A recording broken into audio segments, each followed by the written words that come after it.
pas créatrice Voilà, d'emplois. c'est Et ça. deuxièmement, je commençais à envisager, je dis, le deuxième problème, c'est-à-dire, il faudrait aussi, comme j'avais commencé à parler de ça, notre croissance n'est pas une croissance inclusive. Inclusive, ouais. Inclusive, c'est-à-dire que tout le monde puisse au moins profiter du fruit de la Voilà, croissance. c'est ça. Ça peut être quoi? Par l'éducation, et ça peut être par des politiques aussi, des politiques d'urbanisme, parce qu'on voit bien que quand de plus en plus notre pays et de plus en plus, c'est un pays où il y a plus de gens vivent dans les villes. Hein. Par exemple, on prend la ville de Kinshasa. La ville de Kinshasa qui compte maintenant, Mago n'a pas de statistiques, qui compte au moins plus de 15 millions d'habitants. Ouais. Et plus de 15 millions d'habitants. Et maintenant, quand on regarde les 15 millions d'habitants, est-ce qu'il y a des politiques urbaines? Non. Au niveau des transports, ça peut créer de l'emploi. Il faut c'est un peu. On n'a pas la qualité, au niveau de qualité de transport, il n'y en a pas. Quand on regarde bien, mais il y en a, mais voilà. C'est pas vraiment de qualité. Et puis, deuxièmement, il faudrait au moins, par exemple, il y a des quartiers. Il y a des quartiers qui se créent où on n'a pas pensé au niveau en termes d'environnement, en termes de politique urbaine, on n'a pas pensé à cela. Or, tout cela, ça peut être aussi des solutions pour régler ces problèmes-là. Et puis, professeur, je crois que depuis toujours, on a dans notre pays un ministère dit de développement rural. Mais nos milieux ruraux sont toujours restés traditionnels et tout ça. Dernièrement, qu'est-ce qui se passe? Mais c'est ça, parce que ça aussi. Il a été peut-être sur place, vraiment dans le souci toujours. Parce qu'il avait compris cela, ce que vous venez à peine de relever. Il s'est dit, il faudra faire pour que nos milieux ruraux, n'est-ce pas, puissent quand même prendre aussi de l'emploi. Mais oui, moderniser nos milieux. C'est la raison pour laquelle il se déplace de là pour venir ici au centre-ville. Et on se confine ici, on se cantonne de plus en plus. Pendant qu'il y a beaucoup d'espace de l'autre côté. Or, si vous voulez un jour que notre pays, parce que vous avez parlé de la production, parce que si vous voulez un jour que notre pays puisse se développer, d'abord on doit régler les problèmes de ruraux. Parce que la majorité de la population... On doit les empêcher de venir ici. Parce que là, on voit bien qu'il y a cet exode-là vers le centre urbain. Parce qu'il n'y a pas de perspective dans ce milieu rural. Or, on sait bien que notre économie, quand on regarde bien la configuration de notre économie, jusqu'à présent, à preuve du contraire, l'agriculture contribue à 59% au niveau du PIB. Donc, du PIB. Et vous voyez, dans tout cela, donc il faudrait au moins des politiques, ces politiques-là, comment on peut, de politique dans ce milieu rural. Mais comment on peut le faire? Comment il faut le faire? À condition, il faut qu'il y ait un schéma directeur. Il faut penser au niveau national, d'abord au niveau des infrastructures. Parce qu'on sait bien que nous, on n'a pas de problème d'une manière générale. Il y a des problèmes, après, on pourrait parler peut-être au niveau, il faut mécaniser un peu notre agriculture. Mais quand on regarde bien, il y a des gens qui produisent. Mais le problème qu'il y a, c'est le problème d'évacuation vers le centre urbain. Donc, il faut créer des routes, des dessertes agricoles, des routes nationales. Parce que si demain nous voulons, moi je pense qu'au lieu de créer avec des programmes un peu aussi compliqués, on sait depuis que le monde existe, tous ces pays-là qui se sont développés, on les voit, ils se sont développés comment? Ils ont eu des routes nationales. À côté des routes nationales, il y a des rails. Après des rails, mais voilà, quand vous avez déjà des rails, après on peut créer des dessertes agricoles, c'est-à-dire évacuer là où on produit ces produits agricoles. Il y a aussi la voie aérienne qu'il ne faut pas négliger. Parce que moi, je me rappelle que Congo Frigo à l'époque avait des avions. Avait des avions cargo, tout ça, qui prenaient des produits agricoles du Kivu pour Kinshasa, pour Mbandaka et tout ça. Mais on ne peut pas le faire tout le temps, souvent, avec ça. Parce que le problème qui est là, vaut mieux. Parce que quand vous développez les routes, qu'est-ce qui va se passer?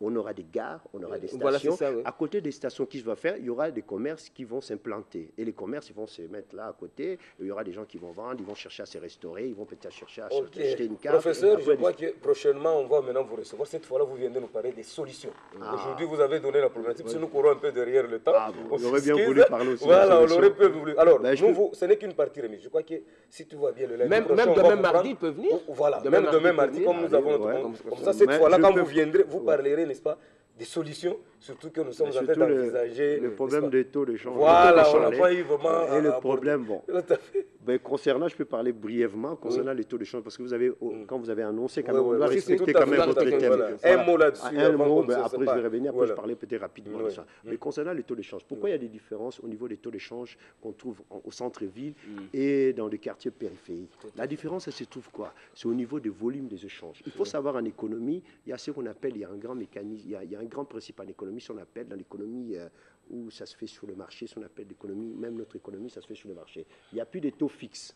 Donc, ça veut dire les taux est fluctuant. Ça varie en fonction du volume de change. C'est ce qu'on appelle la loi de l'offre et de la demande.